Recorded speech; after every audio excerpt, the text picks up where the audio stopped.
May isang dalaga mula Cagayan de Oro City ang nagmistulang Disney princess. Close na close kasi sa kanya ang isang napaka-clingy na ibong Maya. Bakit naman kaya? Kuya Kim, ano na? Ang mga Maya, likas na mailap sa mga tao. Pero hindi ang Mayang ito. Maya-mayang dumadapo sa tinuturing nitong best friend, si Angela mula Cagayan de Oro. Nagpapalambing. At sumasama pa sa mga family outing. Pumunta kami ng Camiguin. It was his third time. And then last week, we went to Dahilayan. Very cute siya. Very clingy kasi siya sa amin. Favorite niya yung hinahawakan namin yung ulo niya. Ulit-ulit lang hanggang makatulog siya. Spoiled pa raw ito. Kung ayaw niya sa pagkain namin, mag-iingay din siya. Chup-chup. Ang Maya ni-rescue raw ni Angela. Ang cousin ko, may nakita siyang bird's nest na nahulog. May isang bird na nakasurvive. My cousin decided to bring it home.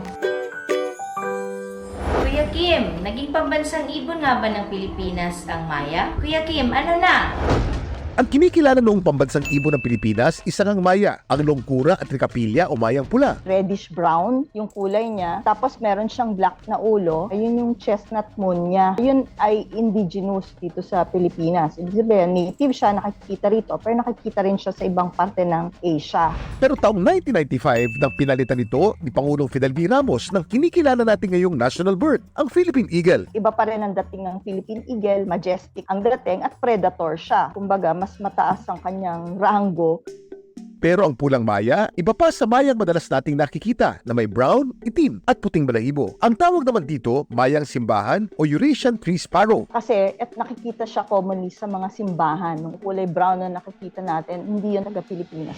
Bakit naman kaya tila napapalapit ang isang mayang simbahan kay Angela? Pagka inalagaan mo sila ng bata pa, meron silang tendency na ma-imprint pinakain niya, kaya napapalapit sa tao. Which is of course, dinidiscourage natin sa wildlife. Pero in this case, kung Eurasian sparrow siya, hindi masyadong mahigpit. Samantala, paglilinaw ni Angela, malaya daw na nakakalipad ng kanyang alaga pero hindi raw ito tumatakas. At lagi daw bumabalik sa kanya, kaya hanggat hindi raw umaalis ang ibon, tatanggapin niya ito with open arms. He's always with us. Feel niya tao kasi siya eh. Hindi ko rin alam if alam ba niya na ibon siya. Laging tandaan, importante ang may alam. Ito po si Kuya Kim at sagot ko kayo, 24 oras. Ibinasura ng Korte Suprema ang hiling na writ of amparo ni Attorney Harry Roque laban sa contempt at detention order ng Quadcom ng Kamara. Sa petisyon ng kampo ni Roque, iginit niyang banta sa buhay, kalayaan at seguridad ng dating presidential spokesperson ang utos ng Quadcom. Pero sabi ng Supreme Court, hindi angkop ang writ of amparo sa congressional contempt at detention orders dahil limitado lamang ito sa extrajudicial killings o forced disappearances. Kaugnay naman sa petisyong pagbawalan ng Korte ang Quadcom na arestuhin siya, binigyan ng SESC ng 10 araw ang komite sa Kamara para magkomento. Tukoy na ang 6 na miyembro ng isang fraternity na sangkot umano sa hazing na ikinasawi ni Ren Joseph Bayan sa Nueva Ecija. Mula sa Cabanatuan sa Nueva Ecija, nakatutok live si Oscar Oida. Oscar? Mel, ngayong hapon, isang case conference ang sinagawa dito sa Nueva Ecija Provincial Office ng PNP kaugnay ng pagkamatay ng grade 11 student na si Ren Joseph Bayan dahil umano sa hazing. Naghahanda sa pagsasampa ng kaso ang Nueva Ecija Provincial Police Office, kabilang ang kanilang CIDG, Crime Lab at mga investigation unit. Aring na personalidad na raw ang tukoy nila na pawang mga miyembro ng Tau Gamma Phi Fraternity. Baka today or tomorrow maipile na po natin yung case sa prosecutor's office para mabigyan po natin ng hustisya yung nangyari po dun sa biktima. Ang ilan umano sa mga ito, natukoy daw nila sa tulong ng isa sa mga kasama rin sa nasabing hazing. Yun pong isa is na-verify or nakilala po ng isang neophyte na nakasurvive po dun sa hazing. Yung isa naman po is yung tinatawag po nila na grandmaster na dun po sa nasabing fraternity. Kaya dun po nag-base yung mga investigator natin. Sa ngayon, hindi pa raw nakikipag-ugnayan sa pulisya ang mga opisyal ng fraternity. Kung napapanood nyo man ako, kung ano, naririnig nyo man, maawa naman kayo sa nangyari sa bata. Isa lang ang hinihiling namin na sumuko na kayo. Ano ba ang mas gusto nyo? Mas gusto nyo ba na maging suspect kayo o mas gusto nyo maging witness kayo? May magagawa pa kayo para itama yung pagkakamali nyo. Hindi pa huli ang lahat.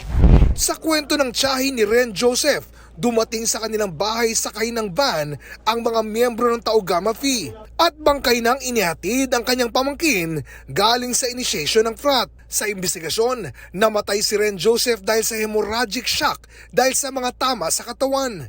Nakiramay kanina sa pamilya ng biktima ang mga ahente ng NBI Cabanatuan na handa raw tumulong sa kaso. Nung lumabas sa TV to, binigyan kagad kami ng instruction ng director namin si Jaime A. Santiago na tignan ko ano pa maitutulong ng NBI sa investigasyon na to. Samantala, Mel, nasa burol na ni Ren Joseph ang kanyang ina na nanggaling pa umano ng Qatar.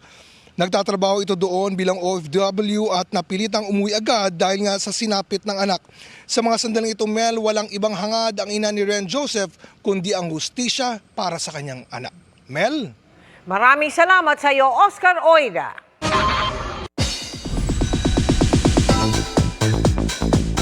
Mala Cloud9 pa rin ang feels ni Kapuso Primetime Queen Marian Rivera na di daw makapaniwalang na-experience ang kanyang first Milan Fashion Week. At kasama pa niya ang lucky charm at mister niyang si Ding Dong Dantes na present sa mga milestones sa kanyang buhay kabilang ang recent acting award para sa pelikulang Balota. Makichika kay Aubrey Carampel. Hello, Mare. Welcome back from Milan, Italy. Fresh from Milan, Italy. Excited na ikunwento sa GMA Integrated News interviews ni Kapuso Primetime Queen Marian Rivera ang highlight ng overseas trip. Kabilang dyan ang dinner kasama ang CEO ng isang Italian makeup brand, kung saan nakilala pa niya ang influencers at kapwa ambassadors all over the globe. Surreal and proud moment daw ito para kay Marian. Hindi rin ako masyado makapaniwala dahil sabi ko parang hindi ko naisip na mangyayari ito sa buhay ko. Serving looks nga si Marian na slay sa kanyang stylish outfits. Pero ang kanya raw best accessory, ang kanyang mister, si Kapuso Primetime King Ding Dong Dantes. Talagang self-proclaimed alalay, chaperon. Anong talaga bang kailangan gusto mo kasama si Dong pag may mga ganong milestone ka? Mas komportable ako, tsaka alam kong okay ako. Although kasama ko yung glam team ko, iba pa rin syempre pag nandyan si Dong. Kasi talagang siya nagbibigay sa akin ng lakas ng loob. Lucky charm nga raw ni Yan si Dong. Nakasama niya rin ng manalong Best Actress sa Cinemalaya 20 para sa pinagbidahang pelikulang Balota. Papunta raw sa awards night, may tila mga senyales pa siyang nakita. May nakita ako sa labas, isang parang verse, billboard, no? Para isang verse ng Bible siya na kung para sa'yo, ibibigay para sa'yo. Sabi ko, wow, ano kaya itong message na to ni Lord sa akin? Parang ganun. Hindi ninawakan ni Dong yung kamay ko. So tinignan ko siya, sabi niya, yan, ano man ang mangyari, binigay mo yung best mo para sa akin, ikaw ang best actress. So dun pa lang sabi ko, ay, okay na ako. Ang winning performance ni Marian bilang si Teacher Emmy, muling mapapanood sa big screen sa October 16. Very timely rin daw ito, lalo at mainit na pinag-uusapan ngayon ang midterm elections. Bumalik uli yung pagmamahal natin sa isa't isa, higit lalo sa ibang tao. Kilala man natin yan o hindi, kailangan spread pa rin natin yung kindness natin para sa kanila. At syempre, doon pa rin tayo sa tama at dapat. Si Teacher Emmy kasi maprinsipyo eh. Yes. What you see is what you get. Si Teacher Emmy kapag meron siyang gusto ipaglalaban niya. Pero to the point na alam mo yun, gagawin niya na kung kailangan dapat walang masaktan, gagawin niya. Pero kung minsan may mga pagkakataon na wala kailangan gawin, yung prinsipyo niya, hindi niya yun ipagbibili. Gagawin niya kung ano yung tama. So parang ako parehas kami nun eh. Kapag may gusto ako at kaya kong ipaglaban, especially kung alam kong nasa tama ako, gagawin ko yan. At very transparent akong tao. At kung sa pelikula, pinrotektahan ni Teacher Emmy ang hawak na balota, ano nga ba ang handang protektahan ni Marian Rivera ng kanyang buhay? Pamilya ko. Yun talaga yung core ko eh. Kahit anong mangyari, family first. At nandyan ako sa kanila 100%. Kung kinakailangan ko hatiin ang katawan ko para sa school, sa gagawin ko yan. At sila ang priority ko dahil sila nagbibigay ng happiness sa akin. Aubrey Carampel, updated showbiz happenings.